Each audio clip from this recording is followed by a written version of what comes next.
Bismillah, Assalamualaikum. Dug dug, dug dug, dug dug. Is that the sound of a horse? Who is chasing whom? Today we will hear a story of an infamous chase. This event was narrated by none other than Suraqa, the rider who was involved in the chase himself. His full name was Suraqa ibn Malik ibn Jushum al-Kinani.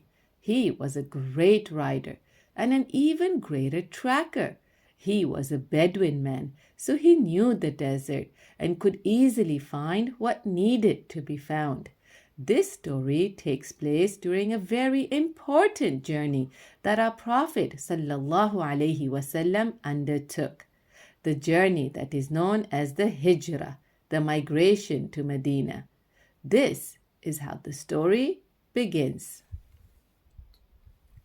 The life of the Prophet ﷺ and the Muslims were becoming really difficult in Mecca. They were constantly being troubled by the polytheists of Mecca. The Prophet ﷺ told the Muslims to migrate to Medina, and a lot of them left. As for the Prophet ﷺ, he was waiting for the permission from Allah to migrate. The day came when Allah sent Jibril alayhi salam to the Prophet ﷺ to tell him to leave Mecca. The Prophet ﷺ left to Abu Bakr's house and told him of the message, and they both immediately left the city. After the incident of the cave of Thawr, where they stayed for 3 days, they left with a guide to the desert towards Medina. The Quraysh of Mecca were looking for the Prophet ﷺ and Abu Bakr everywhere. They did not want our Prophet ﷺ to leave Mecca, as they knew that his message of Islam, of the truth, would spread, and the Quraysh would lose their power and position of being the most powerful and dominant tribe. They had been trying to suppress the message of Islam when the Prophet ﷺ and the believers were in Mecca.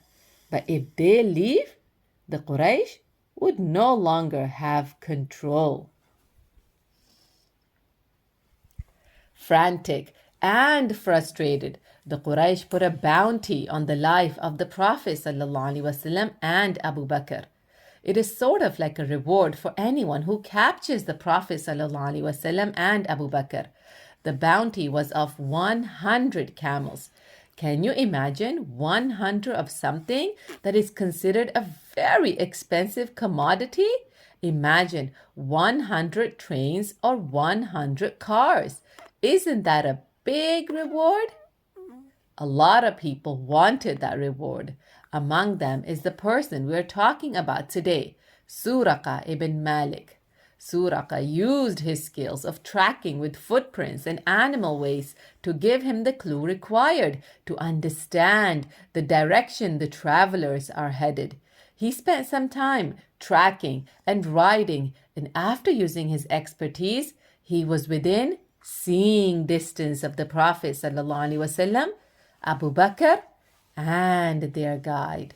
Happy that the reward was going to be his, he picked up his speed and the chase began. He was going to capture the Prophet ﷺ and Abu Bakr. Or was he? The horse was picking up speed and Suraqa was ready as a warrior for the confrontation. Suddenly, and to his surprise, the horse's feet was stuck in the sand and it threw Suraqa off its back and into the ground. Warning, number 1, do not proceed. Suraqa ignored the incident and continued his pursuit. Again it happened. The horse's feet was stuck in the sand and it threw him off its back. Warning, number 2, do not proceed. Suraqa ignored it again and remounted the horse to continue the chase. And after a few steps, he found himself thrown off onto the ground again. Warning, number 3, do not proceed. This time, Allah expanded his chest with understanding that the one whom he is chasing is not an ordinary man. There is a higher power that is protecting him, and no one can stand against that power. It was the power of the Almighty.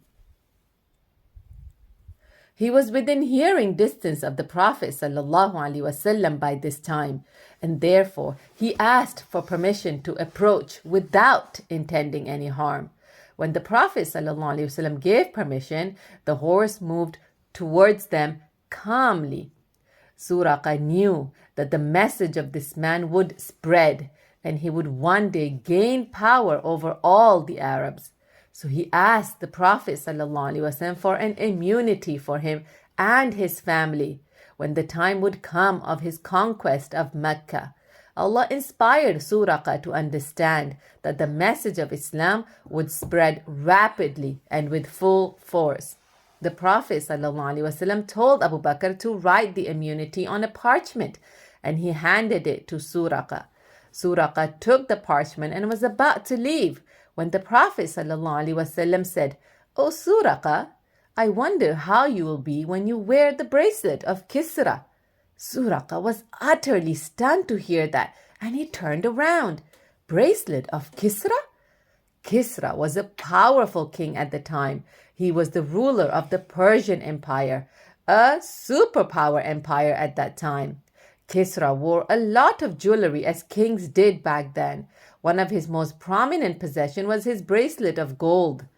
Suraqa was confused as to how he would be wearing that bracelet, but the Prophet ﷺ did not say more, and he continued on his journey to Medina. Suraqa went back home to Mecca, and surely, by the will of Allah, the time came, and the conquest of Mecca happened. This was many, many years later, and Suraqa held out the parchment of immunity that the Prophet ﷺ had granted him. The Prophet ﷺ recognized him and granted him the security he was promised. Suraqa then accepted Islam and proclaimed his belief in the one true God, Allah, and his last messenger, Muhammad ﷺ. As for the prophecy of the bracelet of Kisra, that happened much later.